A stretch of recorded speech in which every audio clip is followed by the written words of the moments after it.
Hi friends, welcome to Foodies page. Videos போட்டு ரொம்ப நாள் ஆச்சுன்னு எல்லோரும் கேட்க ஆரம்பிச்சிட்டாங்க. ஓகே, இன்றைக்கி நம்ம சிம்பிளான தட்டை எப்படி வீட்டிலே பண்ணலாம் அப்படிங்கிறத பார்க்கலாம். ஓகே, வாங்க வீடியோக்குள்ளே போகலாம். அரிசி மாவு ஒரு 250 கிராம்ஸ் எடுத்துக்கோங்க. ஒரு டேபிள் ஸ்பூன் அதுக்கு உளுத்தம்பருப்பு இருந்தால் போதும். அண்ட் 2 டேபிள் ஸ்பூன் அளவுக்கு கடலைப்பருப்பு ஊற வச்சு எடுத்திருக்கேன். ஒரு 1/2 hour ஊற வச்சுக்கோங்க. அண்ட் 2 டேபிள் ஸ்பூன் பொட்டுக்கடலை. இப்போ அந்த உளுத்தம் பருப்பை லேசாக வறுத்துட்டு அதையும் இந்த பொட்டுக்கடலையும் சேர்த்து மிக்ஸி ஜாரில் போட்டு எடுத்தாச்சு.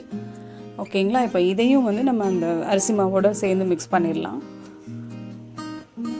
இப்போ தேவையான அளவுக்கு காரப்பொடி ஒரு 2 ஸ்பூன் இருந்தால் போதும்.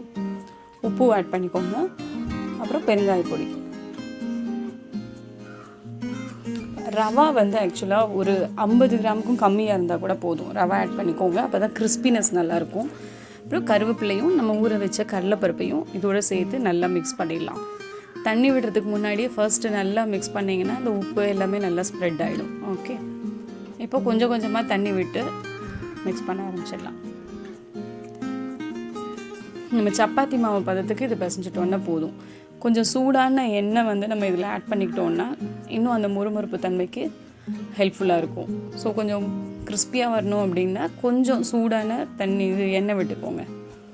இப்போ நம்ம இந்த ஷீட்டில் எண்ணெய் தடவிருக்கோம். சப்பாத்தி மாவு பதத்துக்கு இந்த மாவையும் நம்ம பிசைஞ்சு வச்சாச்சு. எண்ணெய் தடவின ஷீட்டில் இந்த மாதிரி பண்ணோம் அப்படின்னா நமக்கு எடுக்கிறதுக்கும் ஈஸியாக இருக்கும். கொஞ்சம் பால் மாதிரி பண்ணிவிட்டு நல்லா ஃப்ளாட்டாக வர்ற அளவுக்கு அந்த சர்ஃபேஸ் பார்த்துக்கோங்க. அந்த மாதிரி நல்லா கையாலே கூட அமுக்கி விட்டுருங்க.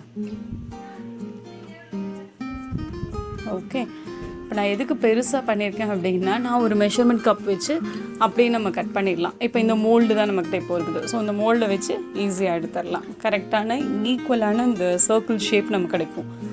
ஸோ இந்த மெத்தட் ஃபாலோ பண்ணிங்கன்னா உங்களுக்கு ஷேப் ஈவனாக இருக்கும். இல்லை நீங்கள் கையிலேயே வரும்னு கூட தட்டி எடுத்துக்கலாம். இப்போ பார்த்திங்கன்னா எடுக்கிறதுக்கும் ஈஸியாக வந்துடும். ஸோ இந்த மாதிரி நீங்கள் பால் கவர் கூட யூஸ் பண்ணிக்கலாம். எண்ணெய் கவர், பால் கவர் இந்த இதெல்லாம் யூஸ் பண்ணோம் அப்படின்னா எடுக்கிறதுக்கு ஈஸியாக இருக்கும்.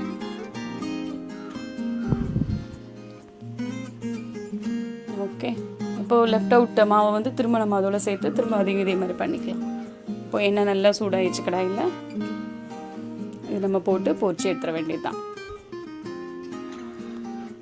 ஓகே, ஸோ ரொம்ப சிம்பிளான தட்டை நம்ம வீட்டிலே பண்ணுறது அப்படின்னு பார்த்துக்கலாம். டெஃபினட்டாக இது 100 கிராம்ஸ் 200 கிராம்ஸ் நம்ம கடையில் வாங்கினோன்னா விலை ஜாஸ்தியாக தான் இருக்கும். நம்ம அரிசி மாவு இருந்தால் போதும். 10 to 15 மினிட்ஸில் நம்ம அழகாக தட்டை பண்ணிடலாம். செம்ம கிறிஸ்பியான க்ரன்ச்சியான ஸ்பைசி தட்டை ரெடி பண்ணியாச்சு. காரப்பொடிக்கு பதில் நீங்கள் பெப்பர் கூட ஆட் பண்ணிக்கலாம். பெப்பர் பவுடர் போட்டிங்க அப்படின்னா மிளகு தட்டை, அவ்வளோதான். ஓகே, இப்போ பார்த்தீங்கன்னா நல்லா பொரிஞ்சு வந்துடுச்சு. பாருங்கள், பார்க்கவே செம்ம சூப்பராக இருக்குது. செம்ம கிறிஸ்பியாகவும் இருக்குது தட்டை. தட்டை ரெடி. குழந்தைங்களுக்கு டெஃபினட்டாக பிடிக்கும். ஸ்நாக்ஸ் செம்ம சூப்பரான ஈஸியான ஸ்நாக்ஸ். கண்டிப்பாக ட்ரை பண்ணுங்கள். ஆஸ் யூஷுவல் நம்ம வீடியோவை மறக்காமல் பார்த்து லைக் பண்ணுங்கள், ஷேர் பண்ணுங்கள். நம்ம சேனலை சப்ஸ்கிரைப் பண்ணி பெல் ஐக்கான் கிளிக் பண்ணி நோட்டிஃபிகேஷன்